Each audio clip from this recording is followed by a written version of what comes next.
Un animale che non è ancora estinto, ma che sta diventando molto raro, è la foca monaca.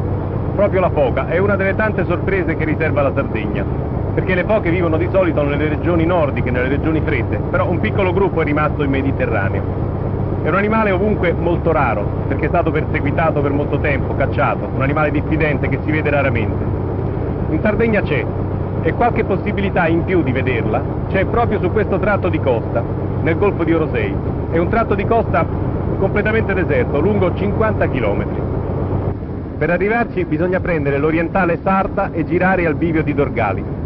Stiamo andando a cercare questo animale favoloso nella grotta di Cala Gonone. Alla ricerca delle foche ci fa da guida il signor Pisanu. Senta, quanto ce ne saranno qui in giro? Io penso non più di 15, 20 al massimo, tra grandi e piccoli. Si possono fotografare quasi sempre, insomma, in alcuni mesi specialmente è facilissimo vederle e così fotografarle o riprenderle in cinematografo.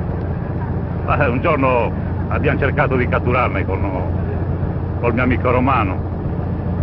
Eravamo andati là per riprenderle con l'apparecchio. E nonché ne troviamo 10 in una grotta. Ci avventiamo su di una per catturarla e non ci siamo riusciti, ci ha trascinato in acqua tutti e due.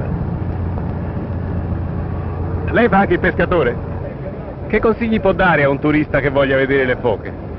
Beh, il consiglio che posso dare io è questo: alzarsi molto presto ed arrivare alle grotte prima che esca il sole, cioè prima che inizia il movimento turistico di motoscafi, altrimenti le foche vengono disturbate e non si riesce a vederla.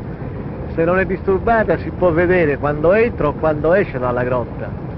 E l'altra maniera sarebbe quella del battellino, entrare dentro in fondo e cercarla di sfidarla dal dormitoio, in modo che essa scappa fuori e in quell'occasione riescono a vederla, ma ripeto, è sempre consigliabile di mattina presto. Vedere la foca, specialmente durante i mesi estivi, non è molto facile.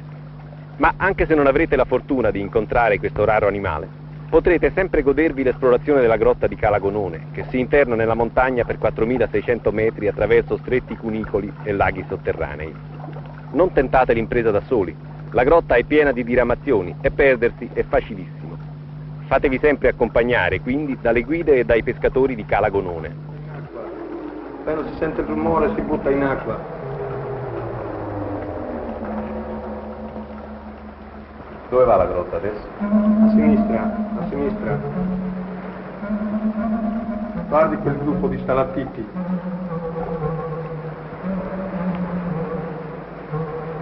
No, niente. No. La trappola, da noi predisposta per fotografare le foche, funziona solo a metà. 2 foche passano come siluri sotto il canotto nel tentativo di guadagnare il mare aperto. Soltanto il secondo operatore, appostato all'uscita della grotta, riesce a vederle e a riprenderle, in quei pochi istanti che si fermano a guardarlo incuriosite.